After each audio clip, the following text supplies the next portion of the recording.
ఆమె 1974లో కూడా హర్యానాలో నాందేడ్లో జన్మించినారు. ఆమె 1992లో కూడా ఏబీవీపీలో జాయిన్ కావడం జరిగింది. కార్యదర్శిగా ఆమె పదవి తీసుకున్నది. తర్వాత వచ్చేసి ఆమె ప్రధాన కార్యదర్శి అయింది, కౌన్సిలర్గా వచ్చింది, మహిళా శిశు సంక్షేమ సేవా అభివృద్ధి చైర్మన్గా పనిచేసింది. 2015 లోపల ఆమె 11,000 ఓట్లతో ఒకసారి పోటీ చేసి ఓడిపోయింది. 2020లో అదే 10,000 మీద మొన్న 29,000 ఓట్ల మెజార్టీతో గెలిచింది. అంటే విజయం ఒక్కసారిగా రాలేదు. ఆమె అనుక్షణం చిన్నగా అంటే ఏబీవీపీలో చేస్తూ తర్వాత అంతకుముందు మిగతా సంఘాల ఢిల్లీ యూనివర్సిటీలో పనిచేసింది. తర్వాత ఢిల్లీ యూనివర్సిటీ ఎలక్షన్లో పోరాడింది. అంటే ఒక్క రోజుగా అద్భుతం జరగలేదు. అంటే ఆమె చిన్నప్పటి నుంచి సంఘములకు వెళ్ళి వచ్చిన వాళ్ళ ఫాదరు వాళ్ళంతా పెద్ద ధనవంతులు గారు, పెద్ద ఆర్థికంగా ఉన్న కుటుంబం కాదు, మధ్యతరగతి కుటుంబం అయినా పోరాటం చేస్తూ వచ్చింది. ఇక్కడ అందరికీ ప్రత్యేకంగా ఏంటంటే భరించే శక్తి అంటే పుట్టించే శక్తి ఇద్దరికే ఉంటుంది. ఒకటి అల్లులకు, మహిళలకు, నేలకు. ఇంత శ్రమ కొంచెం అంటే మనది ఎంత వద్దన్నా చేసినా మనకు కొంచెం పితృస్వామి వ్యవస్థ. మన మగవాళ్ళకు ఉన్నంత కొంత స్వేచ్ఛ ఒక స్త్రీకి ఉండదు. ఈరోజు ప్రతి మగవాడి విజయం ఎంత ఒక స్త్రీ అంటున్నారు. కానీ ఆమె కుటుంబ సభ్యులు, ఆమె తండ్రి, ఆమె తల్లిదండ్రులు, ఆమె భర్త, ఆమె పిల్లలు వాళ్ళు ఎంత సహకారం చేసినారు. ఒక మహిళ ఒక రోజు రాజకీయంగా బయటికి వెళ్ళిపోయిందంటే ఒకసారి ఒక నెల పడుతుంది, 15 రోజులు పడుతుంది, వారం పడుతుంది, ఒకసారి 6 నెలలు వివిధ రాష్ట్రాల్లో తిరగాల్సి వస్తుంది. అయినప్పటికీ వాళ్ళ కుటుంబ సభ్యులు ఇంత పనిచేసింది. ముఖ్యంగా ఆమె ఏం చేసింది, ఈ పోరాటాలతో చేసుకున్న సామాజిక అంశాలు కూడా చేసింది. ఇప్పుడు వెనుకబడ్డ మన అనేక మంది వైద్య సోదరులే కాదు ఇతర రంగాలందరి కోసం పోరాటం చేసింది. ఇప్పుడు ఆమెను ముఖ్యమంత్రి చేసినట్టు ఇంకేం చేయలేదు. ఏదో ఓట్ల పర్సెంటేజ్ చూసో, లేకపోతే 10 మంది ఎమ్మెల్యేలు గెలిచిరనో, లేకపోతే ఇంకోటి ఏం చేయలేదు. ఆమె శక్తి ఉంది, సామర్థ్యత ఉంది. ఆమెకు వివిధ రాష్ట్రాలలో చైర్మన్గా నియమించారు. ఆమె ప్రచారానికి వెళ్ళింది, దానికి కార్యదర్శిగా నియమించారు. అక్కడ ఆమె శ్రమను గుర్తించారు. కొత్తగా ఎవరికి ఏది ఇయ్యరు.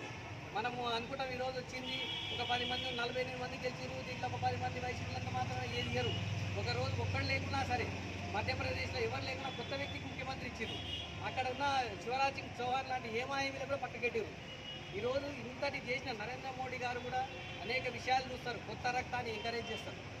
పాత రక్తము వాళ్ళ సలహాలు వాళ్ళ అభిప్రాయాలు తీసుకుంటూ కొత్త యువ రక్తాన్ని ఎంకరేజ్ చేస్తారు. మన సమాజం కూడా మారుతుండాలి. ఎప్పుడు యువ రక్తాన్ని ఎంకరేజ్ చేస్తూ ఉండాలి. మనము వెనకల బ్యాక్గ్రౌండ్గా ఉంటూ యువకులను ఎంకరేజ్ చేస్తూ ఉండాలి. ఎప్పుడు మనమే అన్నట్టు కాదు. ఈరోజు ఇంకొకటి ముఖ్యంగా ఏంటంటే వైద్యులు కూడా ఒక ఐక్యత లేదు. మన దగ్గర డబ్బు, సమాజంలో గౌరవం ఉంది, మనకు చెప్తే ఇదే వ్యక్తులు ఉండదు. కానీ భయం ఉంది. అవతల వాళ్ళకి లేని మనకున్నది ఏంటంటే భయం. వ్యాపారాలు అన్ని వర్గాలు చేస్తున్నాయి వ్యాపారాలు, మనం ఒకరే ఏం చేస్తలేవు. కానీ సరెండర్ ఇది ఒకసారి మార్చుకోవాలి. ఇది ఇంకొకటి ఈరోజు నరేంద్ర మోడీ గారు కూడా ఆమెకు ఎంత ఎంకరేజ్మెంట్ అని చేయాలి. ఈ చేసిన నరేంద్ర మోడీ గారికి, భారతీయ జనతా పార్టీకి మరియు భారతీయ జనతా పార్టీ కుటుంబ సభ్యులకు, ఇక్కడ హాజరైన ప్రతి మహిళా సోదరిమణికి అందరికీ పేరు పేరు నమస్కరిస్తున్నాను. ఒక చిన్న విషయం, మన భారతీయ సనాతన ధర్మంలో స్త్రీని గంగామాత, భూమాత, తర్వాత విషపురుగు దాంట్లో తప్పు కాదు, నాగరాజు, నాగదేవత అంటే ప్రతి దాంట్లో మనము వాళ్ళని మహిళలను ఎలా చూస్తున్నామంటే తల్లితో సమానం. ఎక్కడ చూడరు ఇట్లా. ప్రపంచంలో ఏ దేశంలో కూడా లక్ష్మీమాత, సరస్వతి మాత అంటే ప్రతి దాంట్లో మహిళకు ఆ స్థానం ఇచ్చారు. ఈరోజు మనం భారతీయ జనతా పార్టీకి వెళ్ళి ఇప్పుడు 4వ ముఖ్యమంత్రి ఆమె ఢిల్లీలో షీలా దీక్షిత్ గారు, మొదట సుష్మా స్వరాజ్, షీలా దీక్షిత్ గారు, అతిషి గారు, తర్వాత రేఖా గుప్తా గారు. ఇట్లా 4వ ముఖ్యమంత్రి ఢిల్లీకి గుండెకాయ లాంటి ఈ దాంట్లో మన ఆర్యవైశ్య సోదరి ముఖ్యమంత్రిగా ఉన్నది. కాబట్టి మీరు కూడా ఖచ్చితంగా బయటికి వెళ్ళండి, అనేక కార్యక్రమాలు పాల్గొనండి. దయచేసి ఏం కాదు, ఎవ్వడో ఏదో అనుకున్నాడని ఏదో చేసిందని రకరకాల కామెంట్లు చేసిస్తారు. అవి పట్టించుకోవాల్సిన అవసరం లేదు. మనం వెళ్ళకపోతే మనం ఎవడు గుర్తించాడు. నీ దగ్గర ఎంత డబ్బు ఉన్నాయో ఎవడు గుర్తించాడు, నీ దగ్గర ఏది ఉన్నాయో ఎవడు గుర్తించాడు. సమాజంలో ఏంటి పరిస్థితుల్లో పోరాడి మనకు జరుగుతున్న అన్యాయం కూడా ప్రశ్నించాలి.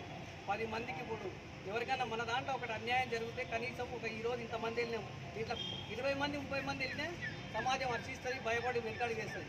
కాబట్టి దయచేసి అందరికీ చేతులెత్తి నమస్కరిస్తూ ఆర్యవైశ్యులు కూడా ఐక్యతగా ఉండాలి. ఎందుకంటే సమాజం మారింది, వేరే రకంగా ఉంది. ఇప్పుడు ప్రమాదకరమైన పరిస్థితులు ఉన్నాయి.